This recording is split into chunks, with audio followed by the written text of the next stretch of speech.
Hello नमस्कार friends. Welcome to Shri Ganesh आयास।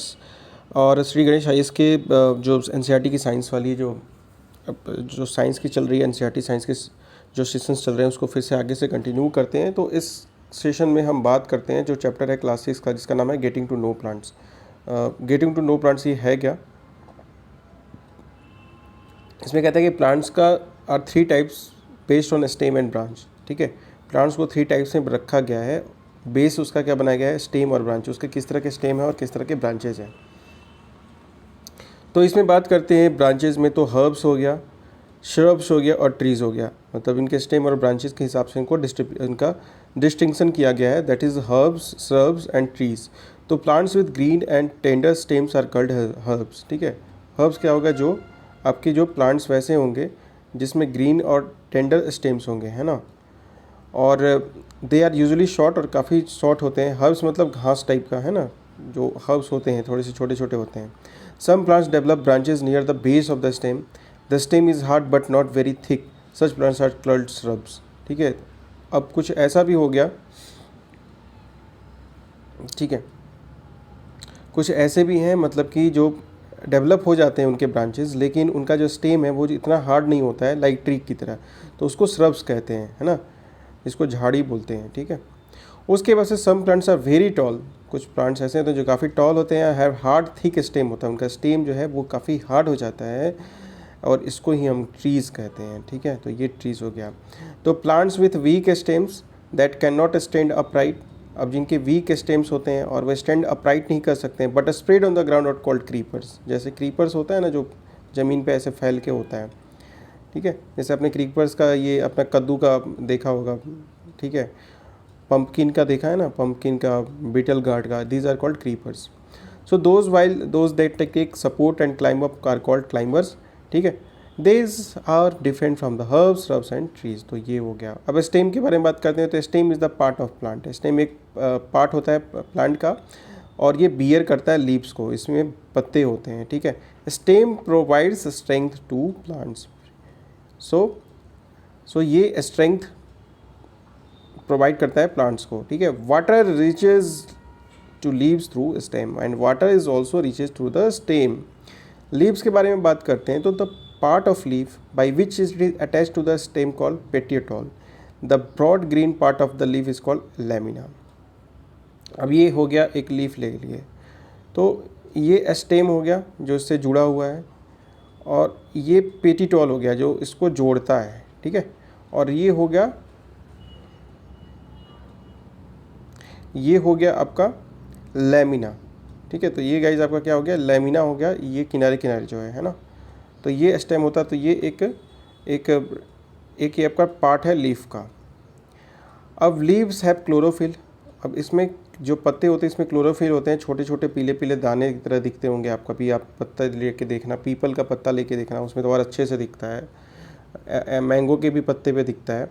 तो they synthesize food in the sunlight. और ये अपना जो खाना है, ये फूड है, ये अपना सनलाइट में बनाते हैं by using water from the, कहाँ से? वाटर रूट से लेते हैं, और कार्बन डाइऑक्साइड कहाँ से लेते हैं? एटमॉस्फेयर से लेते हैं। तो इसको क्या कहते हैं? फोटोसिंथेसिस का प्रोसेस कहते हैं। तो फोटोसिंथेसिस क्या होता है? क्लोरोफिल होता है उसमें, और ये क्लोरोफिल क्या करता है? ये सिंथेसाइज करता है फूड इन द सनलाइट। ठीक है, फूड बनाता है अपना सनलाइट में। तो in this process oxygen release in the atmosphere. और इसी प्रोसेस में O2 क्या होता है? आपका बाहर निकलता है, जो बाकी अदर लिविंग बींग्स हैं लाइक ह्यूमन्स एंड एनिमल्स।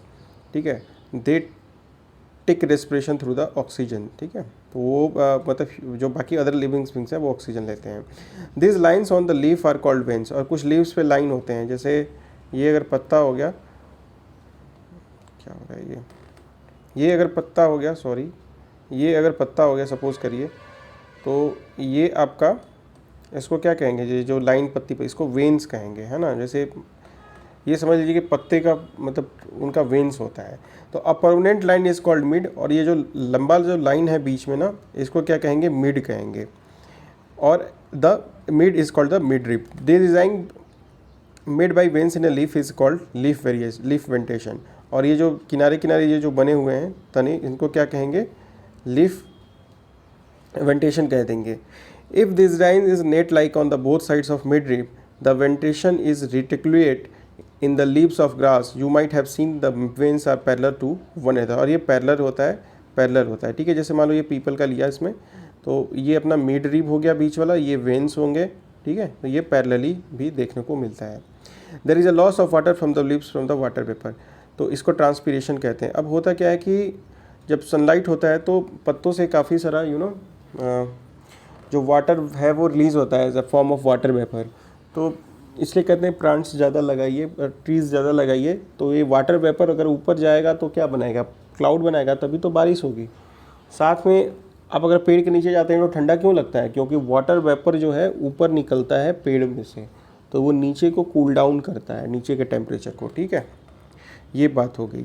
अब रूट क्या होता है, तो root absorbs waters and mineral from the plant and from soil, तो रूट एब्जॉर्ब करता है water and minerals for the plant, और ये कहाँ से करता है भाई, तो सॉइल से करता है। सॉइल मतलब मिट्टी में क्या रहता है आपका, वाटर होता है और मिनरल्स होता है, तो ये वहीं से एब्जॉर्ब करता है।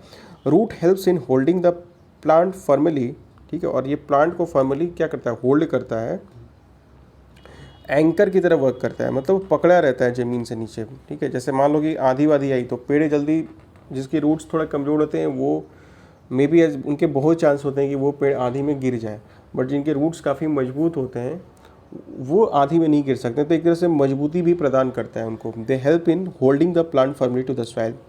Root grow towards downward in the most of the cases, और रूट जो होता है आपका मोस्ट ऑफ केसेस में डाउनवर्ड जाता है, वाइल स्टेम ग्रोस अपवर्ड्स, ठीक है। तो अब रूट्स में भी कई टाइप के होते हैं, एक होता है टैप रूट सिस्टम और दूसरा होता है फाइब्रस रूट सिस्टम। तो टैप रूट सिस्टम में क्या होता है, there is a one tap होता है जो कि मेन रूट होता है, while others small roots are called lateral roots. जैसे ये ए वाला हुआ आपका,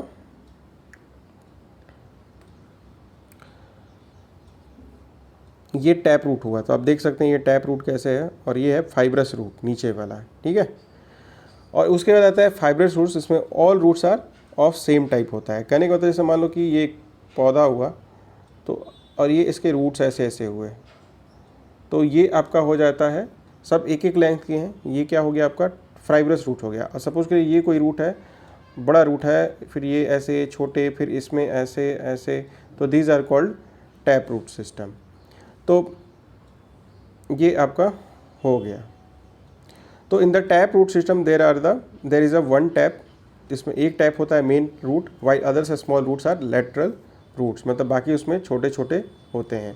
फाइब्रस रूट्स में सिस्टम में all roots are the same time, एक ही टाइप के होते हैं, ठीक है।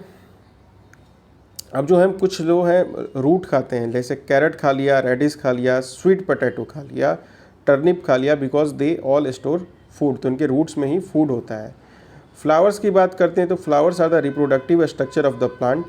अब फ्लावर की बात करते हैं, फ्लावर में क्या होता है, क्या कंसिस्ट करता है, एक सेपल होता है, एक पेटल्स होता है, एक स्टेमन होता है जो मेल रिप्रोडक्टिव ऑर्गन होता है, और पिस्टल जो होता है वो फीमेल रिप्रोडक्टिव ऑर्गन होता है।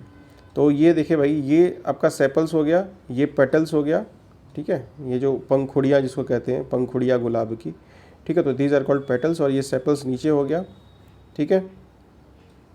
अब ये देखो, ये एंथर हो गया, ये आपका होता है एंथर, इसको येलो कलर का होता है, और यही पिस्टल में जाके गिरता है तो रिप्रोडक्शन होता है, ठीक है। और ये स्टेमन्स हो गया, यानी कि ये मेल वाला हो गया, और पिस्टल ये नीचे वाला फीमेल वाला हो गया, ठीक है। देन ये आपका ये रिप्रोडक्शन इसमें प्लांट्स में होता है। तो मेल रिप्रोडक्टिव के क्या क्या पार्ट होते हैं, तो ये याद रखना, कंफ्यूज मत होना, एक स्टेमन होता है और एक पॉलन ग्रेन्स होता है, एक एंथर होता है। तो स्टेमन्स और एंथर याद रखिएगा, पॉलन ग्रेन्स याद रख लीजिएगा, ठीक है जी। अब फीमेल में क्या आता है भाई, फीमेल का रिप्रोडक्टिव पार्ट्स में आ जाता है आपका पिस्टिल आ जाएगा, ओवरी आ जाएगा, ओव्यूल्स आ जाएगा। तो ये आपका फीमेल का हुआ, ये स्टाइल है गया, ये स्टिग्मा हो गया, ये ओवरी हो गया।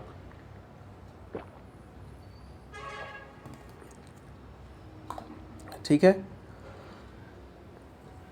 अब जब इसको कट करके देखेंगे तो कुछ इसमें इस तरह के स्ट्रक्चर दिखते हैं, ठीक है जी। तो plants are usually grouped into herbs. अब प्लांट्स को हम हर्ब्स में मतलब ग्रुप करते हैं, श्रब्स में करते हैं और ट्रीज़ में करते हैं, based on their height, nature of stem and branches. जैसा उनका हाइट होगा, जैसे उनके लीव्स होंगे, जैसी उनका नेचर होगा, उसके हिसाब से उनको हम ग्रुपिंग करते हैं हर्ब्स में, श्रब्स में और ट्रीज़ में।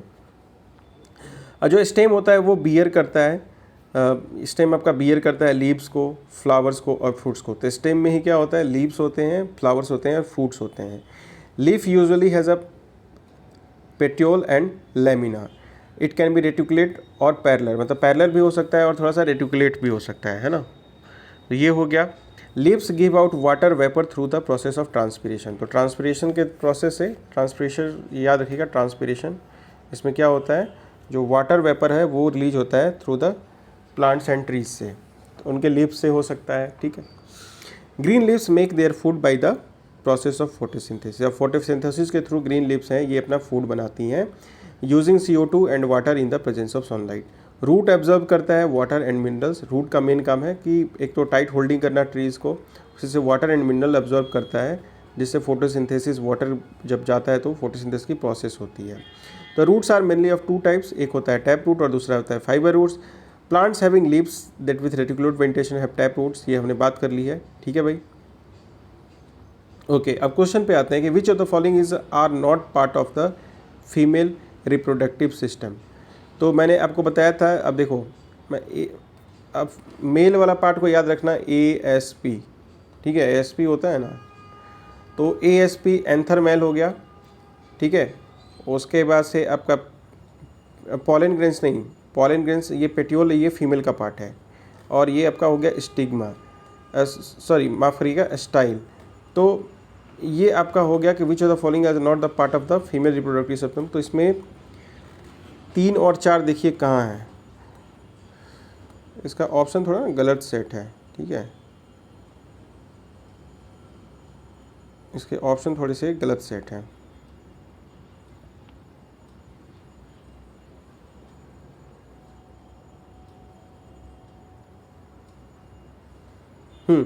तो इसमें पूछ रहा है कि आपका कि कौन सा नहीं होगा, यही दे रखा है। तो पेट्योल ये है आपका फीमेल, एंथर है ये आपका है, तो स्टाइल और ओवरी ये तो फीमेल हो गया, ठीक है, और ये पेट्योल आपका हो गया। तो इससे हमें इसका ऑप्शन होगा 1 2 3, थोड़ा सा ये ऑप्शन इसमें गलत सेट हो गया है तो माफ़ करिएगा, ठीक है। इसमें इसका 3 होना चाहिए, ओनली 3, बट है नहीं। अब कहता है कंसीडर द फॉलोइंग स्टेटमेंट्स। तो इसका इसमें है कि turnip is edible part is a stem, yes सही है। CO2 रिलीज होता है ड्यूरिंग फोटोसिंथेसिस, ये गलत है भाई, CO2 नहीं रिलीज होता है, ऑक्सीजन रिलीज होता है, तो ओनली 1 सही है आपका। से तो उसके बाद कह रहा है कि petiole connects leaf with stem, नहीं ऐसा नहीं होता है ना। फिर reticulate venation there is a midrib in the middle, ये सही है आपका, तो सेकंड इसका होगा। अब कहता है the stem conducts water from roots. Stem जो है कंडक्ट करता है वाटर रूट से, नहीं ये रूट्स करता है। Stem conducts water from roots to leaves and food from the leaves to other part of the plant, हाँ ये करता है। Pistil is the female reproductive system, तो ये आपका पिस्टिल है फीमेल रिप्रोडक्टिव सिस्टम, तो यस बहुत सही है आपका, ठीक है। तो ये याद रखिएगा, इसमें मेन यही पूछता है कि क्या क्या पार्ट होता है, तो याद रखिएगा स्टिग्मा, पिस्टिल, ओवरी, ओव्यूल्स, ये होते हैं फीमेल के रिप्रोडक्टिव पार्ट्स, है ना, पिस्टिल, ओवरी और ओव्यूल्स।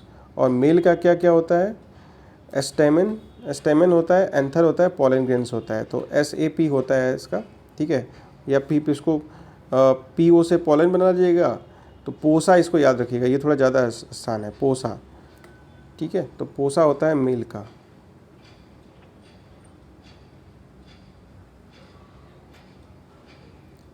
अब नेक्स्ट जो चैप्टर आता है उसका नाम है बॉडी मूवमेंट्स। तो ये बॉडी मूवमेंट्स के बारे में बात करते हैं। तो बॉडी मूवमेंट्स के बात करते हैं, there are many movements associated with our body, बहुत सारे मूवमेंट्स हैं अपने बॉडी से एसोसिएटेड हैं। Our body has many bones, ठीक है, different kinds of bones are joint through different kinds of joint, ठीक है जी। तो डिफरेंट काइंड्स ऑफ जो बोन्स है वो joint through the different kinds of joint. Bones है, जैसे बोन्स है, हड्डियाँ हैं, काफ़ी सारे इसमें जॉइंट्स होते हैं जैसे, ठीक है। तो type of joint decide the extent of motion, और उस टाइप का जॉइंट जो है वो मोशन डिसाइड करता है। अब एक होता है बॉल और इसको सॉकेट जॉइंट कहते हैं, तो याद रखा बॉल और सॉकेट जॉइंट।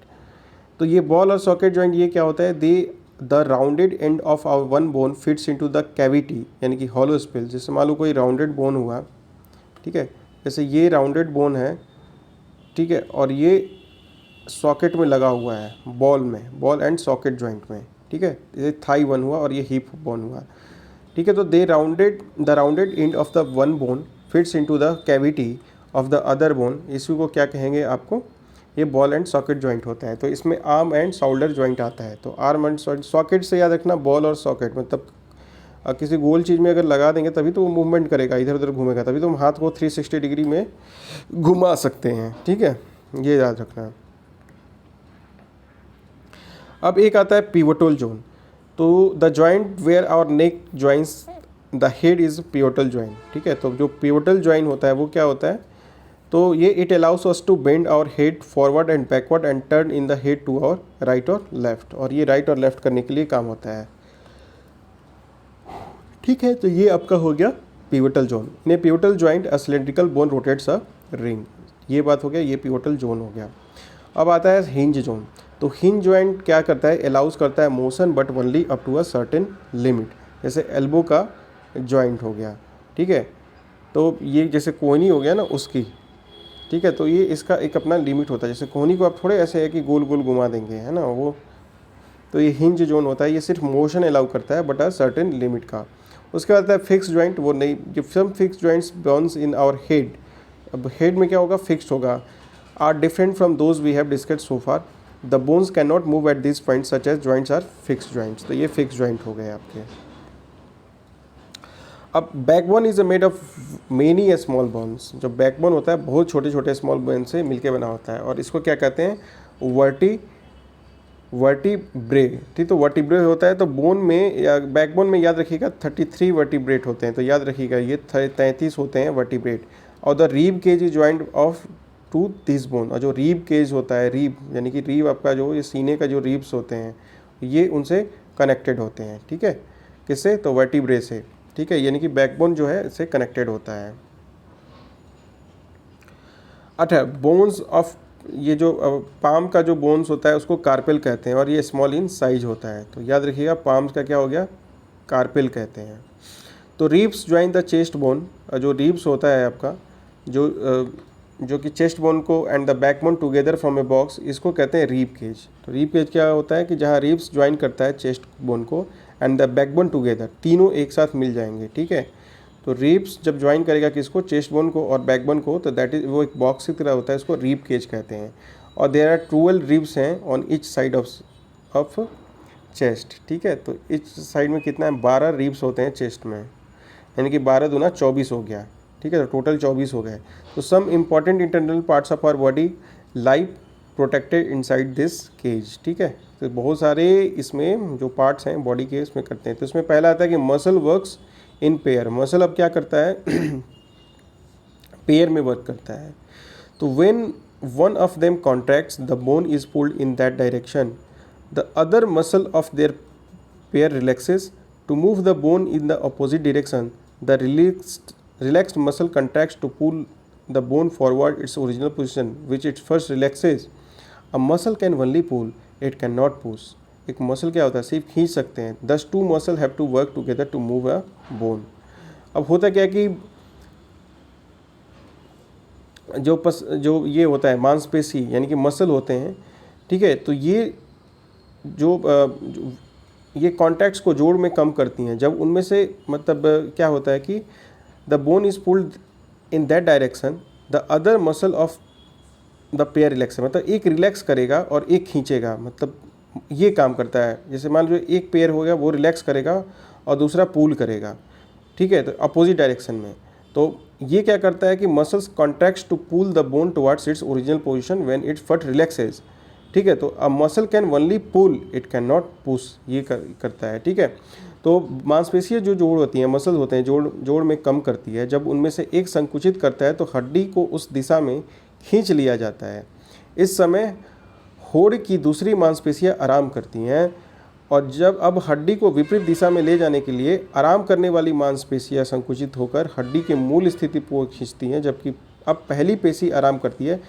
मतलब एक रिलैक्स करता है तो एक वर्क करता है, बस ये याद रखिएगा मसल का फंक्शन होता है, ठीक है। जैसे इसमें ये हुआ फर्स्ट में, ठीक है, फिर सेकंड ये मूव, ठीक है, फिर थर्ड, और फिर ये फर्स्ट हुआ और सेकंड हुआ,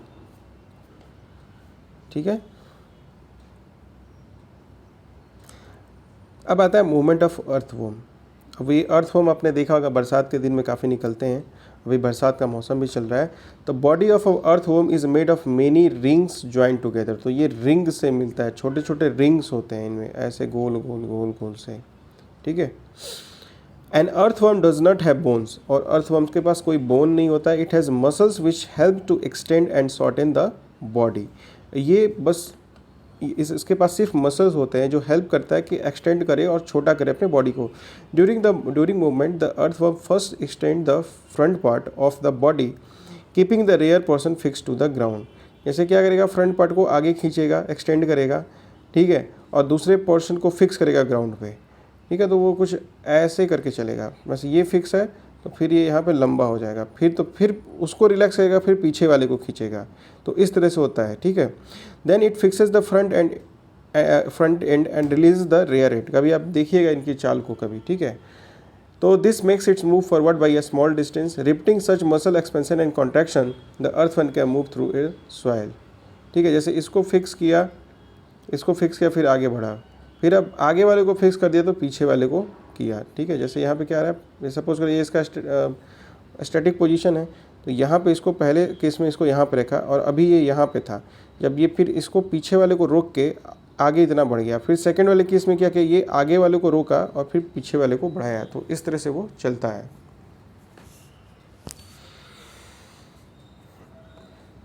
अब मोमेंट इन स्नेल कैसे होता है, यानी कि जो आपका आपने स्नेल देखा होगा, छोटे छोटे होते हैं गोल गोल से, ठीक है। स्नेल का इसमें फ़ोटो नहीं दी रखी है, आप स्नेल शायद देखे होंगे।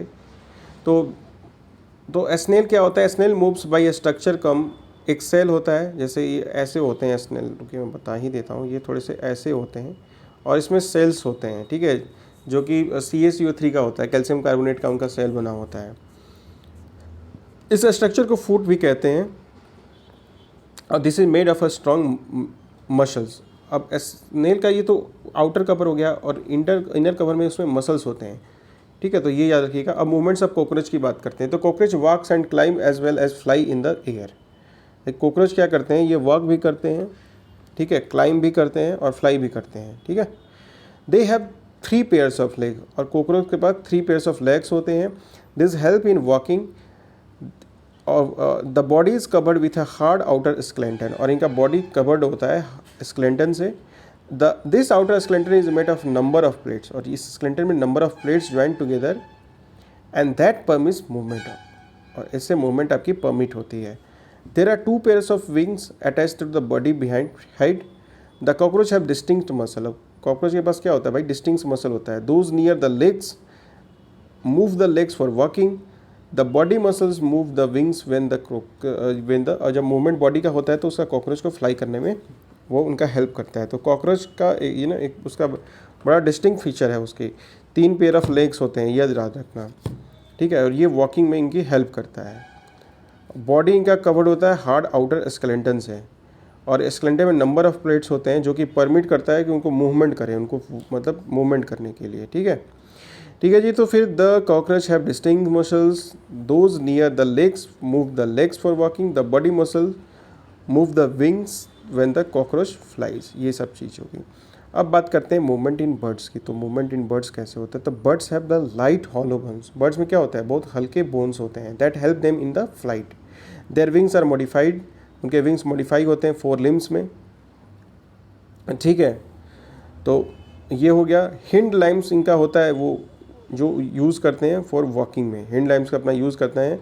तो विंग्स जो है मॉडिफाई हो जाता है, the wings are modified 4 limbs, ठीक है। तो 4 लिम्स होता है वो विंग्स मॉडिफाई होता है, और हिंड लिम्स जो होता है वो वॉकिंग के लिए यूज़ करते हैं, ठीक है। Heads and tail of the fish are smaller than the middle portion of the body. अब देखो मछली का कहें तो उसका जो हेड और टेल होता है वो थोड़ा स्मॉलर होता है। तो body tapers at both ends, the body is called the streamline, और इसी को क्या कहते हैं, स्ट्रीमलाइन है। जैसे मछली को आपने देखा ना ऐसे होती है, ठीक है। तो ये इनको हेल्प करता है इनको स्विमिंग करने में, ठीक है, स्ट्रीमलाइन होता है। तो the shape in such that water can flow around it easily and allow to fish to move in water. The skeleton of the fish is covered with strong muscles. अब skeleton जो fish का होता है वो भी strong muscle से covered होता है. During swimming, muscles make front part of the body curve to one side and the tail part swings towards the opposite side. ठीक है, तो ऐसे होता है कि स्विमिंग में क्या होता है, मसल जो होता है front part of the body को कर्व देती है एक दूसरी तरफ, जो मछली को अभी आपने तैरते देखना, ठीक है, और टेल पार्ट स्विंग करता है अपोजिट साइड में। तो इससे क्या होता है, the fish becomes forms curve, इससे then quickly the body tail curve to the other side, इससे जर्क मिलता है और पुशेस द बॉडी फॉरवर्ड करता है। A series of such jerks make the fish swim ahead, this is help by the fins of the, जो उनके fins होते हैं वो हेल्प करते हैं टेल का।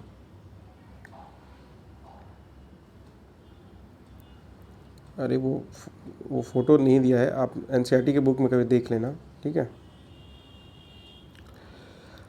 अब बातें हैं स्नैक्स की। तो स्नैक्स का क्या होता है, बॉडी कर्व होता है इनटू मेनी लूप्स। ठीक, each loop of the snake is give it forward push by pressing against the ground. ठीक है, वो अपने आप को ग्राउंड को प्रेस करता है, फिर फॉरवर्ड बढ़ता है।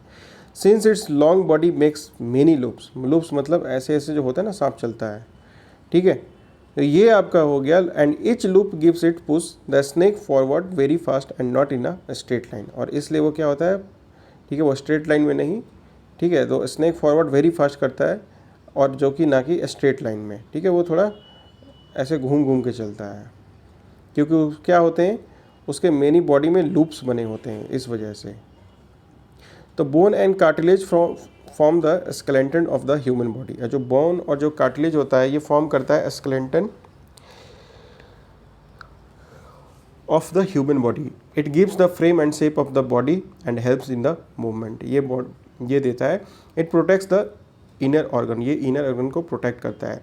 The human skeleton comprises the skull. अब क्या होता है इसमें भाई, स्कल होता है, बैकबोन होता है, रीब्स होता है एंड ब्रेस्ट बोन होता है ह्यूमन स्केलेटन में।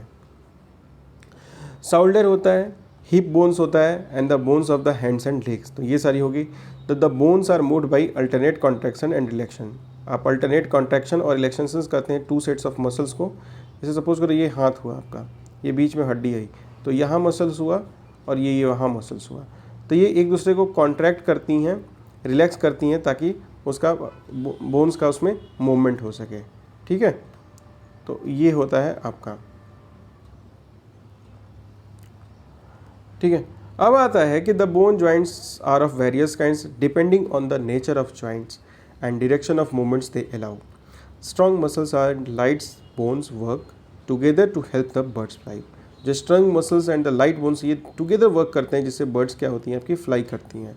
दे fly by flapping their wings, और अपने विंग्स को फ्लैप करके वो उड़ती हैं। Fish swim by forming loops alternately on the two sides of body. ठीक है, लूप्स जो फिश स्विम करती है फॉर्मिंग लूप्स करके अल्टरनेटली भी टू साइड, मतलब आगे और पीछे की तरफ। Snakes either on the ground by looping sideways. A large number of bones and associated muscle push the body forward. ठीक है, अब बोल रहा है कंसीडर द फॉलोइंग स्टेटमेंट्स। तो birds have light bones, yes. Four limbs of bird are modified into wings, तो ये आपका दोनों आंसर सही हो गया। अब इसमें है कि कौन बोन, इसमें कहना है कि इसमें मिसमैच फाइंड आउट करना है। तो इसमें 2 और 3 होगा, क्योंकि बॉल एंड सॉकेट जॉन जो होता है आर्म एंड शोल्डर में होता है, और हिंज जो होता है बोन, ये आपका एल्बो में होता है। मतलब कि ये वाला, इसका ये आंसर होगा, इसका ये वाला आंसर होगा। तो 2 और 3 ऑप्शन हमारा सही है, क्योंकि हम इसमें रॉन्ग फाइंड आउट करना है। इसमें बोल रहा है consider the following statements. Human here has a cartilage, ठीक है। कॉकरोच हैज़ आउटर एक्सोस्केलेटन, ठीक है, ये भी सही है। ठीक है, फिशेज हैव स्ट्रीमलाइन बॉडी, जी बिल्कुल। Fix joints allow no movement, ठीक है, ये सही है। Snail moves with the help of its shell, ठीक। तो इसमें फाइंड द इनकरेक्ट स्टेटमेंट। तो जो ये स्नेल होता है ये अपने मसल से ये मूवमेंट करता है, ठीक है। तो इसका जो डी आंसर होगा वो गलत होगा। ठीक है गाइज, तो वीडियो कैसा लगा प्लीज़ बताइएगा, लाइक एंड सब्सक्राइब करिएगा। और daily 1 hour science, 1 hour history and 1 hour geography के कुछ पार्ट्स वो भी 1 आवर चलेंगे। तो इस तरह से 5 to 6 आवर की डेली वीडियो होगी डिफरेंट सब्जेक्ट की। इसमें रिवीजन, कुछ नोट्स भी होंगे, हिस्ट्री भी होगा। तो ऐसे करके अपना डेली एक क्लास वाइज, इसमें इंक्लूडिंग करंट अफेयर होगा। तो जैसे एक क्लास होता है उस तरह से आपको डेली वीडियोस प्रोवाइड कराई जाएंगी। आपके एग्ज़ाम प्रिपरेशन के लिए काफ़ी हेल्पफुल होगा। जो भी आप एग्ज़ाम दे रहे हो, जैसे यूपीपीएससी अगर आप दे रहे हो अक्टूबर में, तो ये आपका प्रिलिमिनरी निकालने के लिए काफ़ी हेल्पफुल होगा। बाकी मॉक टेस्ट देते रहिएगा, मार्केट में बहुत सारे मॉक टेस्ट मिलते हैं, या फिर पुराने old previous year question paper करना है। ठीक है जी, तो वीडियो कैसा लगा बताइएगा। Thanks for watching the video, और थोड़ा शेयर और लाइक कर दीजिए, इतना तो आप कष्ट कर ही सकते हैं। थोड़ा सब्सक्राइब भी कर लीजिए, शेयर कर लीजिए, अपने लोगों के बीच में थोड़ा मोटिवेशन मिलता है कि वीडियो बनाने का अच्छा लगता है। तो अब कोई लाइक और सब्सक्राइब ऐसा कुछ कर ही नहीं रहा है, तो इस वजह से थोड़ा सा मनोबल थोड़ा सा वो रहता है कि यार कोई तो करता ही नहीं है, फिर क्या बनाओ, क्या फ़ायदा है। बट प्लीज़ थोड़ा सा मोटिवेट करिए। Okay guys, bye, thank you.